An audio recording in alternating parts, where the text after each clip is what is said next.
Bem-vindos a mais uma conversa. Hoje a gente vai mergulhar num livro, sim, muito conhecido para quem se interessa por vida após a morte.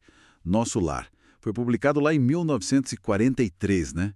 É o primeiro daquele espírito André Luiz, com psicografia do Chico Xavier. Abre a coleção A Vida no Mundo Espiritual. Exatamente. E é um livro que impacta, né? Porque é um relato em primeira pessoa. Isso é o André Luiz, que era médico aqui na Terra, contando o que aconteceu com ele logo depois de morrer. Ele mesmo se descreve assim como alguém comum, sabe? Focado nas coisas do dia a dia, talvez um pouco egoísta com a família, sem ter tido grandes preocupações espirituais na vida. Uhum. Uma vida bem material, né? Pois é. E o nosso papo aqui hoje é justamente explorar essas primeiras descrições dele. O pós-morte, como foi o despertar dele, a chegada na tal colônia Nosso Lar. E as primeiras impressões, né? Como é essa colônia, quem vive lá, os conceitos que o livro traz logo no começo. Isso. Vamos focar nesses trechos iniciais. Então, logo depois da morte física, o André Luiz se encontra num estado, nossa, de confusão total. Muita dor, ele perde a noção de tempo, de espaço. E o curioso é que ele ainda sente que precisa respirar, né? Uma sensação muito física ainda. Exato. Ele fala que se sentia como um joguete de forças irresistíveis, completamente perdido assim. Uma angústia muito grande, imagino. E o lugar que ele descreve é de arrepiar. Escuridão, ou então uma luz meio pálida, cinzenta, neblina densa e sons, gritos, lamentos, até umas gargalhadas sinistras. Nossa! Ele percebe também umas formas estranhas que parecem animais ou figuras diabólicas. É um cenário de terror mesmo, de muito medo. E é nesse choque todo, né? Nesse ambiente pavoroso, que a ficha dele começa a cair sobre a própria vida. Uhum. Ele percebe que viveu muito no imediatismo, como ele diz, focado nas aparências, fechado no mundinho da família, sem ter praticado caridade, sem ter buscado um desenvolvimento espiritual. Ele usa uma frase forte, né? Algo como não desenvolver os germes divinos. Exato. Fica muito clara ali a conexão, né? Entre o jeito que ele viveu e o lugar onde ele foi parar logo depois da morte. Uma relação direta de causa e efeito. Totalmente. Uma responsabilização mesmo. E ele até faz um apelo, quase um desespero, para quem está aqui na Terra ainda. Acendei vossas luzes antes de atravessar a grande sombra. É um alerta, né? Para buscar a verdade, para se esforçar agora para não sofrer depois. Sim, é um aviso muito sério. E essa região onde ele acorda, o livro logo explica. É o chamado umbral. O umbral, descrito como uma zona assim de purgação, ainda muito ligada à vibração da Terra, para onde iriam espíritos que morreram em desequilíbrio, com muitas culpas. E tem um detalhe interessante. As entidades que ficam atormentando ele o chamam de suicida. Suicida, mas ele não se matou, né? Não no sentido clássico que a gente pensa. Mas o livro sugere que a forma como ele viveu, os excessos, a falta de cuidado com a saúde física e espiritual, tudo isso pode ter abreviado a vida dele ou o deixado vulnerável para cair nesse estado logo após a morte. É a responsabilidade pessoal de novo, né? Presente desde o comecinho da narrativa. Entendi. Mas aí, no meio desse caos todo, aparece uma luz, né? O tal Clarencio. Isso, descrito como um generoso emissário de Deus. Ele aparece e resgata o André desses perseguidores. Deve ter sido um alívio, Jill. Indescritível para ele. A primeira esperança em muito tempo, provavelmente. Com certeza. E o Clarencio leva ele para nosso lar. E a chegada, o livro descreve de um jeito bem marcante. Uma porta grande, muros altos, mas cobertos de flores, sabe? E lá dentro, a atmosfera muda completamente. Uma luz suave, jardins lindos, construções que ele acha preciosas. Um contraste total com o umbral, né? Total, do horror para a beleza, quase. E ele ainda tá fraco, né? Aí o levam para um salão enorme para uma oração coletiva. Uhum. O lugar é descrito com uma abóbada brilhante, guirlandas, e o que chama a atenção dele é uma tela gigante. Nessa tela aparece a imagem de um templo, um ancião rezando e mais 72 pessoas, incluindo o próprio Clarencio. E esse momento é muito significativo, porque participar dessa oração coletiva tem um efeito quase físico nele. Ele sente um bem-estar que não sentia há muito tempo. A esperança volta com força. É um ponto de virada para ele. A força da prece, né? Exato. E o mais interessante é que o autor espiritual explica depois, numa nota, que aquela imagem na tela era, na verdade, uma projeção simbólica, formada pela força do pensamento e pela vibração de todo mundo ali reunido. Isso mostra o poder real, palpável, da energia mental e da fé coletiva nesse outro plano. Não era só uma imagem passiva. Que interessante. E depois disso, o André começa a se recuperar. Fisicamente, digamos assim, mas no plano espiritual, sente mais energia, embora ainda sofra com a saudade da família na Terra. Aí ele conhece o médico espiritual que vai cuidar dele. E esse encontro é outra revelação para ele. O médico examina o corpo espiritual do André, o perispírito, né? Aquele invólucro que liga o espírito ao corpo, e o que ele encontra? As marcas da vida terrena, né? Exatamente. Lesões nos intestinos, que lembram o câncer que ele teve, o fígado, os rins, tudo desgastado. E a causa apontada é clara, os próprios abusos do André em vida. Bebida, comida em excesso, talvez outros hábitos. Reforça muito aquela ideia do colhemos o que plantamos. O corpo espiritual guarda o registro de tudo. É bem direto, né? Não tem como fugir. Daí ele conhece o Lísias, que é um visitador dos serviços de saúde. E o Lísias começa a dar um contexto para ele, explicar onde ele está. Isso. O Lísias fala da estrutura de saúde ali em nosso lar. Diz que só naquele hospital onde o André está, tem mais de 1000 doentes como ele. E que aquilo é só uma parte pequena de todo o complexo de ajuda da colônia. É uma estrutura enorme. E o Lísias também começa a ensinar sobre as leis da vida espiritual, né? Sim, ele dá umas lições importantes logo de cara. Primeiro, a morte não faz milagre. Não transforma ninguém da noite para o dia. A evolução é um processo, continua depois. Segundo, existem muitos lugares diferentes para onde os espíritos vão, organizados por uma hierarquia justa, por afinidade, por mérito. Não é tudo a mesma coisa. Não mesmo. E terceiro, algo que talvez surpreenda o André. As formas, as coisas no plano espiritual, até os animais, as construções, não são aleatórias.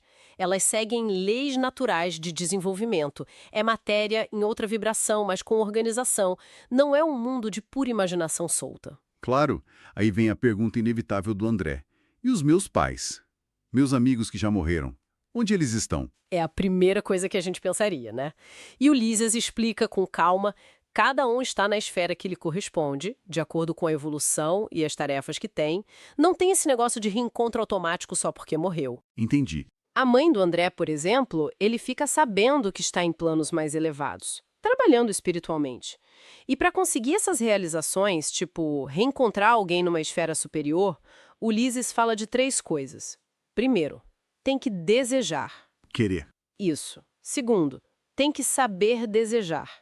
Com elevação, não por egoísmo, entende? E terceiro, e fundamental, tem que merecer. E como se merece? Pelo trabalho, pelo esforço de melhorar, pela sintonia vibratória que se conquista. Não é de graça. Tem que ter mérito. Faz tudo sentido. E como surgiu o nosso lar? O Lísias conta um pouco disso também. Conta sim. Aparentemente, a colônia foi fundada lá no século XVI por espíritos portugueses que tinham desencarnado aqui no Brasil. No começo, tiveram que lutar espiritualmente falando para harmonizar o ambiente que tinha as vibrações dos espíritos ligados aos povos indígenas da época. Ah, interessante. E o livro faz questão de frisar a diferença. Essa colonização espiritual foi feita na base do serviço, do amor, diferente da colonização aqui na Terra, que a gente sabe que teve muita violência. E a organização da colônia parece bem estruturada. Muito. O centro é a governadoria e a partir dela tem 6 ministérios principais. Auxílio, que é onde o André começa, regeneração, comunicação, esclarecimento, elevação e união divina. O governador é descrito como um líder que trabalha muito, um servidor mesmo. E o Ministério do Auxílio, onde o André está, cuida dos recém-chegados, doentes, das preces que vêm da terra, planeja reencarnações, organiza ajuda para o umbral e para cá também. É a porta de entrada e de saída, praticamente. E acho fascinante como até a organização reflete um propósito de evolução. Olha a questão da alimentação, por exemplo. Assim, teve uma reforma alimentar, né? Teve, o governador incentivou a diminuir o consumo de alimentos mais densos, parecidos com os da terra, e a priorizar fluidos, a sobriedade. O objetivo era ajudar os habitantes a se libertarem das amarras mais materiais, a elevarem a vibração. Imagino que teve resistência. Claro, toda mudança gera resistência, mas, segundo o livro, os benefícios espirituais acabaram convencendo as pessoas.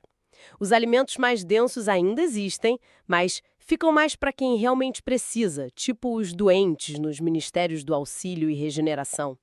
E a água é citada como super importante, universal. Eles têm até transporte, o tal aeróbus, um veículo flutuante grande, rápido, silencioso. Pois é. E comunicação também existe, tem aparelhos, mas Ulisses explica que o foco é outro. Não é fofoca ou distração como muitas vezes é aqui.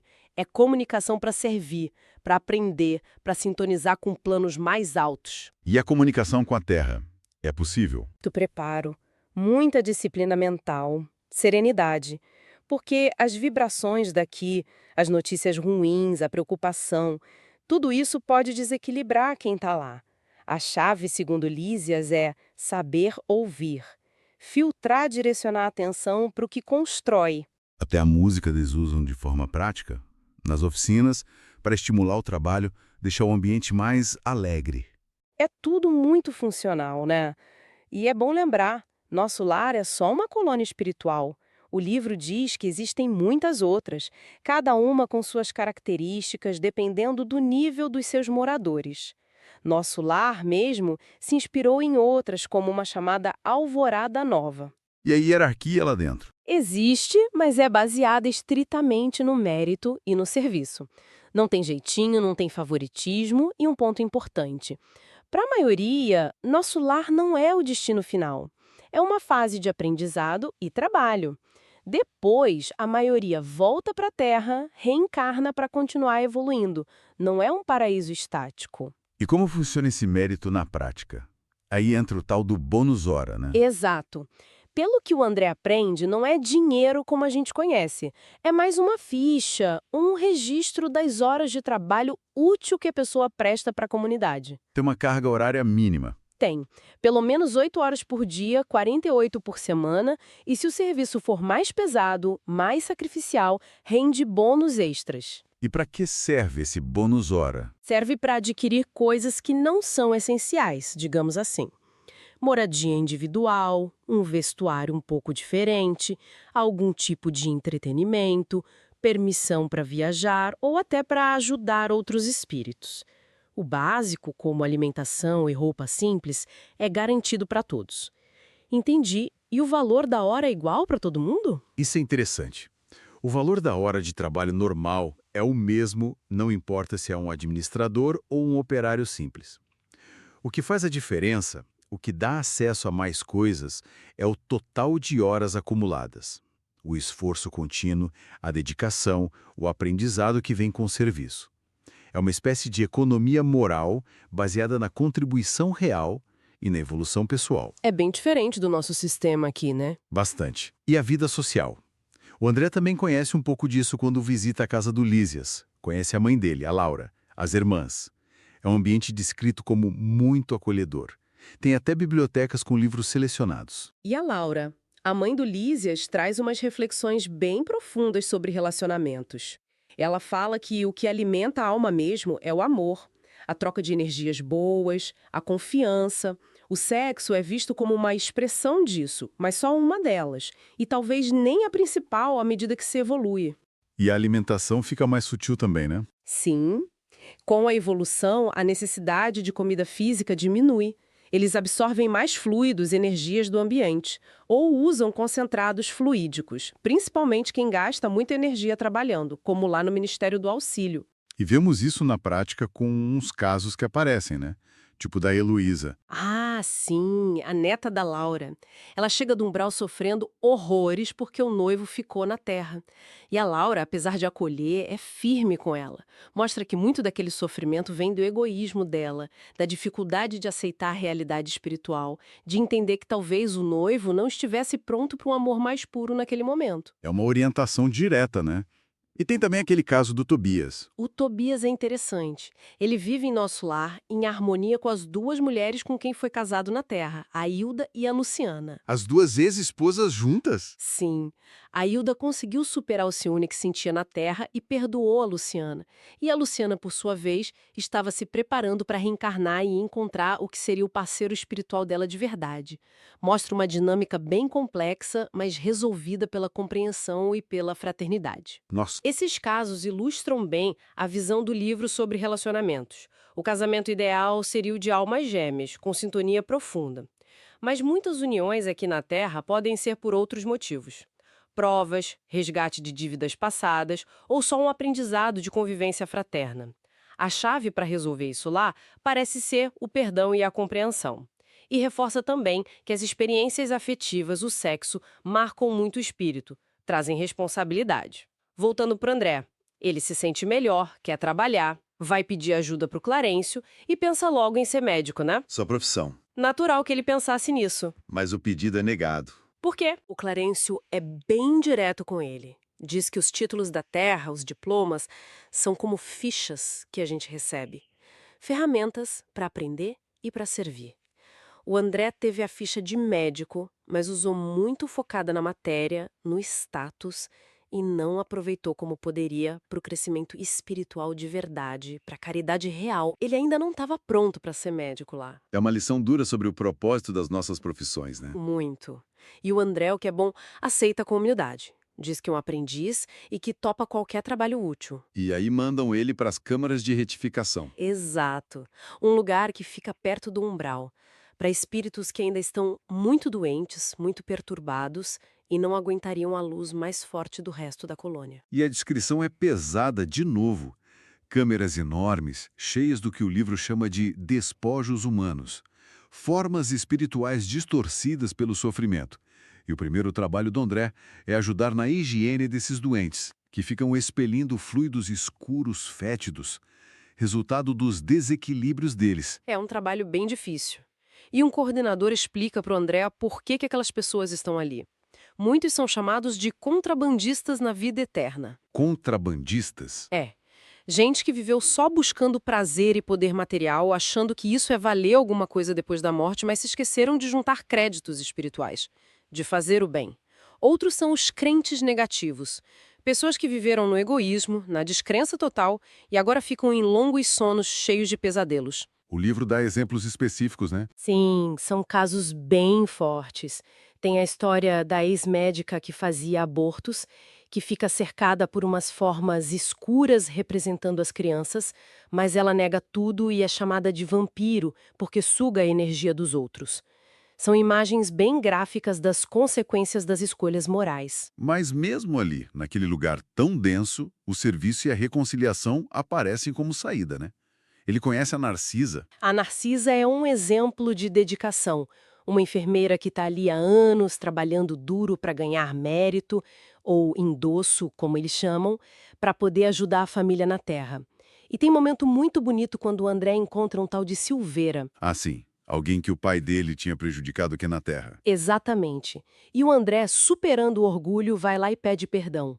Em nome dele e do pai. O Silveira aceita e o André sente uma divina luz acender dentro dele.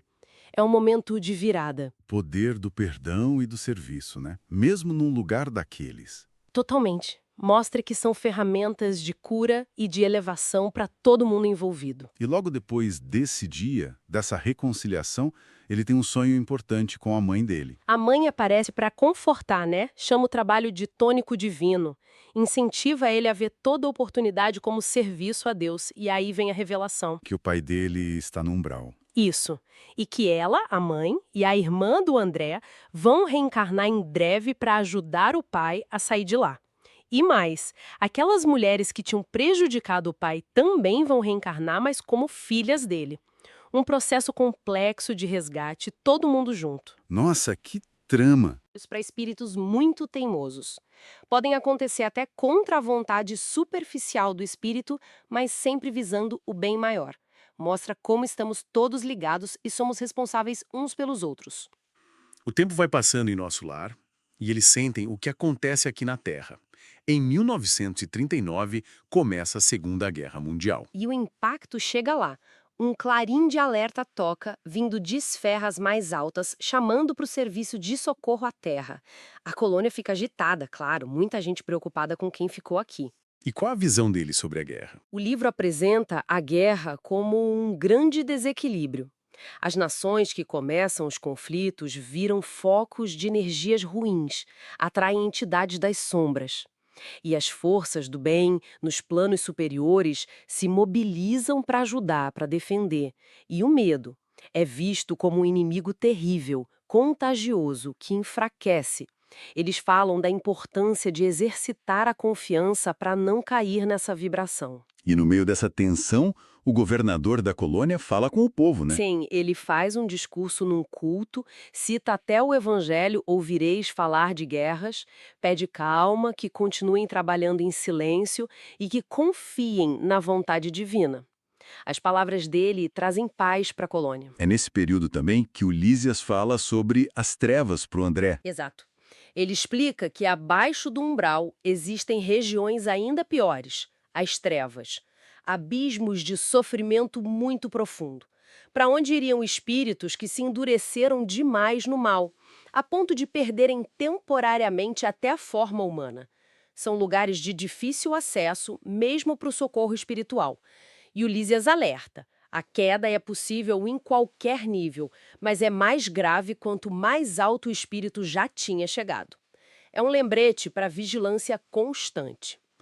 Depois de mais ou menos um ano trabalhando firme, principalmente nas câmaras de retificação, o André junta bônus hora suficiente e consegue permissão para visitar a família aqui na Terra. Uma semana. Uma conquista importante para ele. E ele não vai sozinho, né? O Clarencio acompanha e a senhora Laura, mãe do Lísias, vai junto também, porque ela ia aproveitar para começar o processo de reencarnação dela. E o reencontro começa com alegria, mas logo vira dor, né? É um choque para ele. Rever a cidade, a casa antiga. Mas aí ele encontra a esposa Zélia, casada de novo com o doutor Ernesto, que era amigo da família. E a Zélia parece ter bloqueado ele completamente. Não sente a presença, rejeita energeticamente. Que situação difícil. Muito. Só a filha mais velha parece sentir algo, uma saudade, mas a mãe e a irmã mais nova repreendem ela, até zombam do espiritismo. É um golpe muito duro para o André. E aí entra o conselho do Clarencio de novo. Sim, é um momento chave para o aprendizado do desapego na prática. Clarencio orienta ele a focar no amor maior, o amor a Deus, o amor ao próximo, acima dos sentimentos pessoais, da mágoa. O André lembra dos exemplos que viu em nosso lar, a mãe dele, a Narcisa, a Hilda, e ele toma uma decisão consciente ali. De colocar o amor altruísta acima do egoísmo ferido. Exatamente. E a prova vem logo em seguida.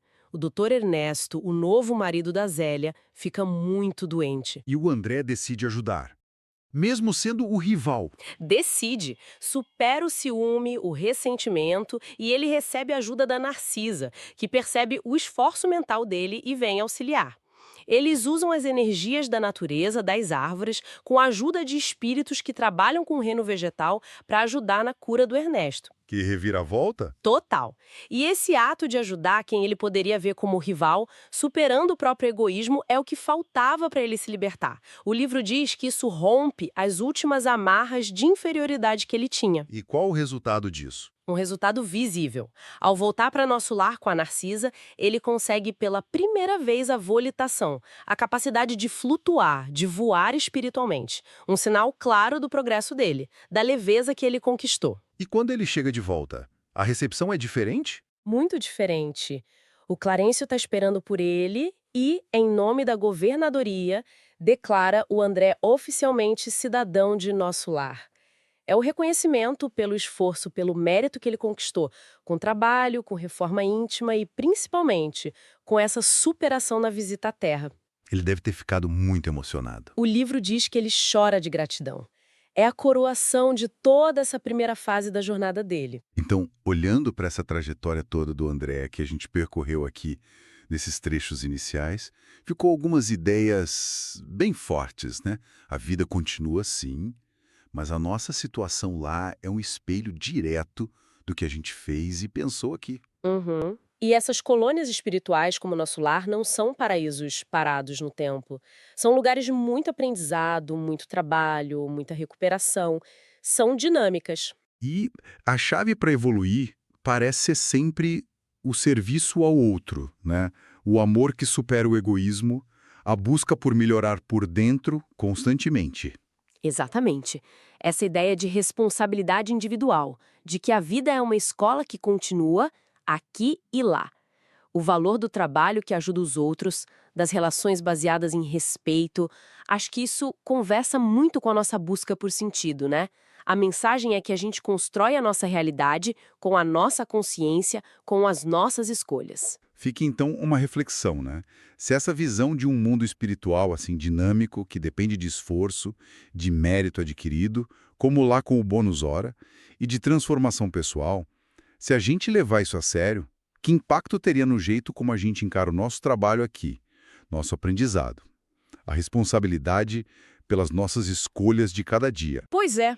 Qual é o peso real da nossa bagagem, né? Daquilo que a gente leva na mente e no coração quando a gente cruza essa fronteira da vida, pensando por essa ótica. É algo para a gente pensar, sem dúvida.